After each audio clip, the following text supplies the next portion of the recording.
This is my helmet. I love it and all. It is a really durable helmet and I like the color yellow, but it has a little problem. So let me tell you a little story about it.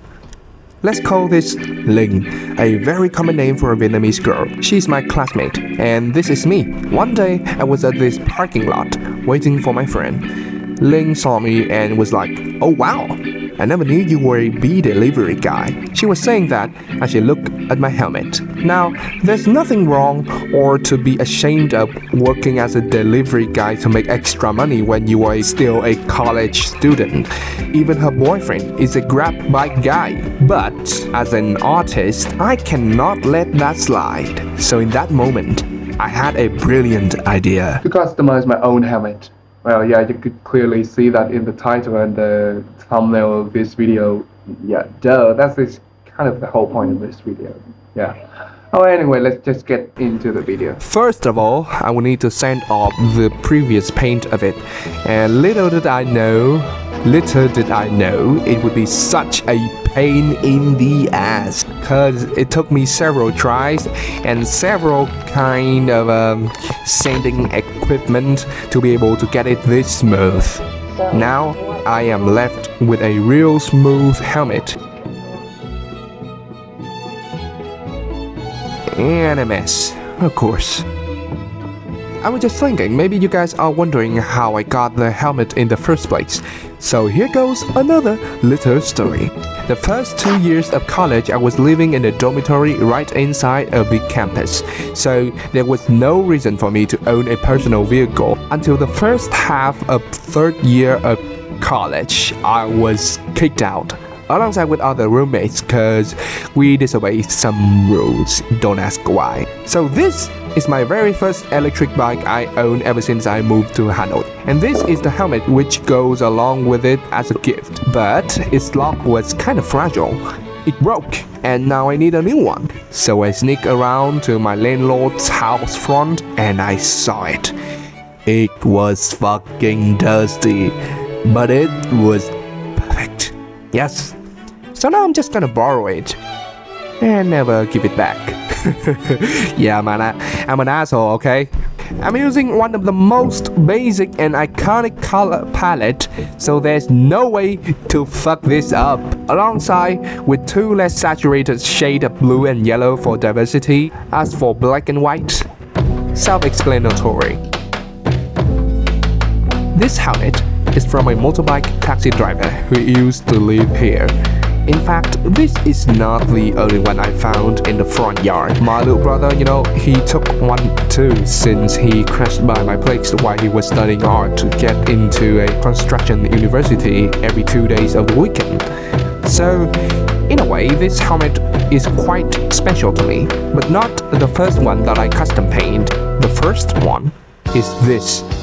I lost it somehow. Honestly speaking, it was probably one of my greatest creations at the time. I used only a can of white spray for the base layer and some black and red markers. That's it. Now I can never see it again. Ouch.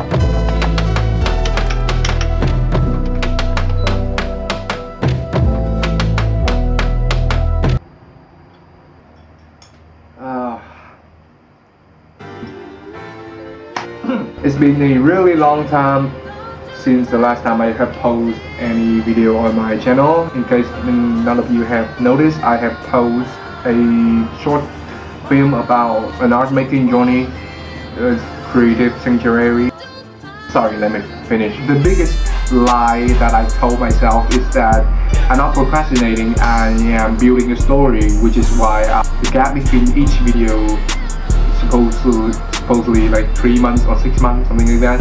I just want to, stop that bullshit, and just start really create something.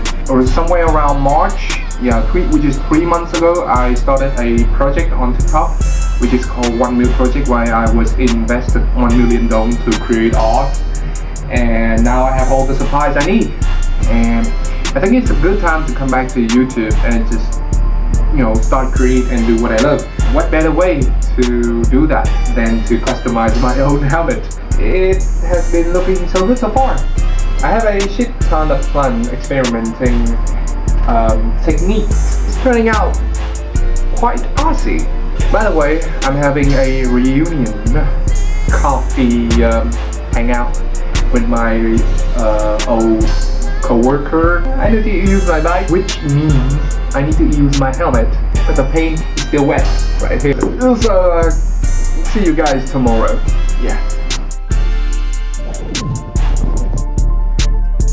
I could have just made this kind of video a long time ago, but storytelling and big artworks take lots of time. I have college, other projects, and freelance works to balance down too, but they are not what took away my time. It was my dopamine addiction that held me hostage. I've been trying to fight back and just stop scrolling mindlessly to focus on what I really love doing, what I'm really passionate about, which is creating. It is about that time to go back home. And going back to my hometown ended up being the best way to recover my health and my sleeping cycle, to have fun with my good old friends too. I took the time to chill first.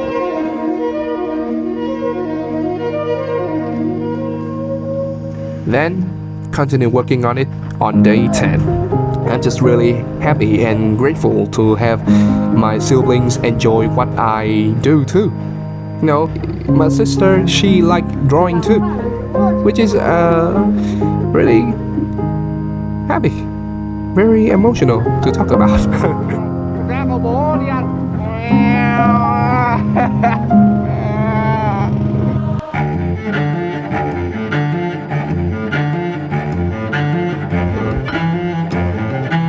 Như cái đó là có thật chứ.